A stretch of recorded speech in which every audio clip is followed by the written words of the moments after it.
రాజకీయాలకి పూర్తిగా good bye చెప్పనున్న రోజా, మరి రోజా గారి పరిస్థితి ఏంటి నగరిలో అని చెప్పి అందరూ కూడా మాట్లాడుకుంటున్నారనమాట. ఎందుకంటే వైఎస్ఆర్సీపీ పార్టీలో నెక్స్ట్ టర్మ్‌కి ఆవిడకి సీట్ ఇచ్చే ఛాన్స్ అయితే ఎక్కడ కనపట్లేదు.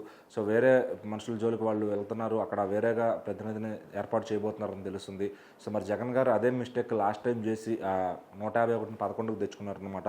సో మరి ఇప్పుడు రోజా గారు అంటే ఇక రాజకీయాల్లో మనం చెప్పక్కర్లేదు. ఏ రేంజ్‌లో సౌండ్ ఉంటుంది, ఆవిడ మాట్లాడే మాటలు కానీ అన్నీ కూడా టీవీల్లో ఎప్పుడు ప్రెస్ మీట్లు ఉన్నా కానీ అవతల పార్టీలపైన విరుచుకుపడుతూ సో ఒక బ్యాడ్ నేమ్ అయితే తెచ్చుకున్నారనమాట ఖచ్చితంగా గత 10 ఏళ్లలో. సో మరి ఆవిడకి మినిస్ట్రీ కూడా చాలా మిస్యూజ్ చేసుకున్నారు. సో దానిలో దొరికినంత దోచుకుని, ఆడుదాం ఆంధ్ర పేరుతో దొరికినంత దోచుకుని ఎక్కడ చూసినా కూడా మొత్తం స్కామ్స్లోనే ఉన్నారు ఆవిడ. సో వాటిపైన అయితే కేసులు వేసి దర్యాప్తులు అయితే చేస్తున్నారనమాట. సో త్వరలోనే ఆవిడ జైలుకు వెళ్ళే ఛాన్స్ కూడా ఉండొచ్చు అని చెప్తున్నారు. సో మరి అవన్నీ ప్రూవ్ అయితే కనుక ఖచ్చితంగా జైలుకు వెళ్లాల్సి ఉంటుంది.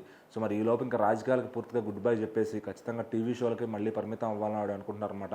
ఒకప్పుడు రోజా అంటే మనకి అందరికీ కూడా మ్యాక్సిమం జబర్దస్త్ ద్వారానే తెలుసు. సో హీరోయిన్గా ఆవిడ ఎంత బాగా చేసింది, తెలుగు ఇండస్ట్రీలో ఎంత పేరు తెచ్చుకున్నాడు, తమిళ ఇండస్ట్రీలో ఎంత పేరు తెచ్చుకుని అందరూ తెలుసు. కానీ రాజకీయాల్లో మాత్రం ఆవిడకి ఒక చెడ్డ పేరుగానే ఉంది. 2 సార్లు గెలిచినప్పటికీ కూడా ఆవిడకి ఎప్పుడు కూడా రాజకీయాల్లో చెడ్డ పేరు ఉంటూనే ఉందన్నమాట. సో మరి ఇప్పుడు ఇంకా ఆవిడ ఫైనల్లీ ఆవిడకి సీట్ ఎలాగో రావట్లేదని చెప్పి, సో ఇంకా సినిమా టీవీ షోస్ అన్నా చేసుకుంటే అటు నుంచి అమౌంట్ అన్నా గట్టిగా వస్తాయని చెప్పి ఆవిడైతే ఇంకా అవి చేసుకోవడానికి రెడీ అవుతున్నారనమాట. సో ఆల్రెడీ జీ తెలుగులో అలాంటి వాటిల్లో షోస్లో ఆవిడ పార్టిసిపేట్ చేయడం మనం చూస్తున్నాము. సో ఇంకా ఫుల్ టైమ్ ఆ టీవీ షోస్ పైన కుదిరితే సినిమాల్లో కూడా మళ్ళీ రీఎంట్రీ ఇచ్చే అవకాశం అయితే ఉందని తెలుస్తుంది. సో మరి వైసీపీ అధిష్టానం హ్యాండ్ ఇవ్వడంతో ఈసారి పూర్తిగా నగరే నుంచి ఆవిడ రాజకీయాల్లో తప్పుకొని ఉన్నారు. సో ఒకవేళ లాస్ట్ మినిట్లో ఏమైనా సీటు ఉంటుంది అంటే కనుక ఖచ్చితంగా ఆవిడ ఉంటారేమో మరి తెలియదు.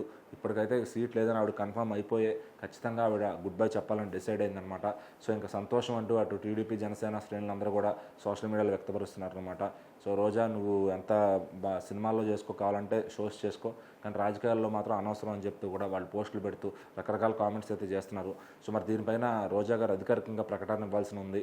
సో మరి ఇప్పటికైతే నగరం నుంచి వచ్చిన వార్తలు అయితే ఇవన్నమాట. ఎందుకంటే ఆ రోజా గారని అక్కడ గత 10 ఏళ్లలో ఏమి ఇంపాక్ట్ కూడా, ఏమి డెవలప్మెంట్ కూడా చేయకపోగా సో అక్కడ నుంచి ఉన్న జనాల దగ్గర దోచుకోవడమే సరిపోయింది.